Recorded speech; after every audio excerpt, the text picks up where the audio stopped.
সংযুক্ত আরব আমিরাতের পর পাকিস্তানের বিপক্ষেও ব্যাট হাতে ধারাবাহিকভাবে ভালো করেছেন তানজিদ হাসান তামিম।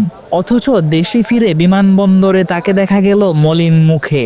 বাকিদের ব্যর্থতায় দলের ভরাডুবি, তাই তো হাসি হারিয়ে গেছে বাঁহাতি ব্যাটারের।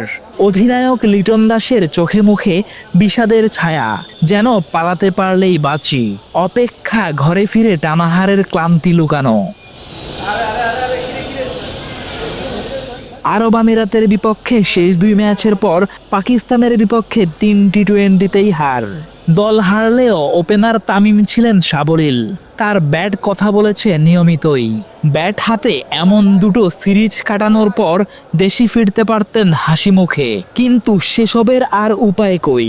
দলীয় ব্যর্থতায় উঠতি তারকা ক্রিকেটারের নিজেরও মন ভেঙেছে বলাই যায়। সচরাচর বাংলাদেশ ক্রিকেট দল দেশে ফিরলে বেশ ভালো সংখ্যক সংবাদ মাধ্যমই হাজির হয়, কিন্তু টানা হতাশ করা দলটা এবার দেশে ফিরে দেখল ভিন্ন চিত্র। হাতে গোনা কয়েকটা মিডিয়া ছিল আজকে হযরত শাহজালাল আন্তর্জাতিক বিমানবন্দরে।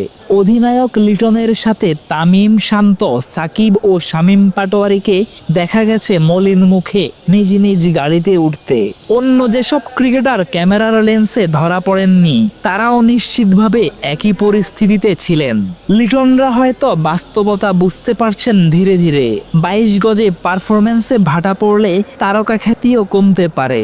সামনের দিনগুলো যে আরো চ্যালেঞ্জিং। দেশের ক্রীড়াঙ্গনে চলছে ফুটবলের জোয়ার। সে জোয়ারে ক্রিকেট ভেসে না যাক, সেটাই হয়তো সমর্থকদের চাওয়া। সে জৌলুস ধরে রাখার দায়িত্বটা ক্রিকেটারদেরই। অদূর ভবিষ্যতেই ঘুরে দাঁড়াবে টাইগাররা, সেটাই এখন প্রত্যাশা। Nazmul Tarek, Daily cricket.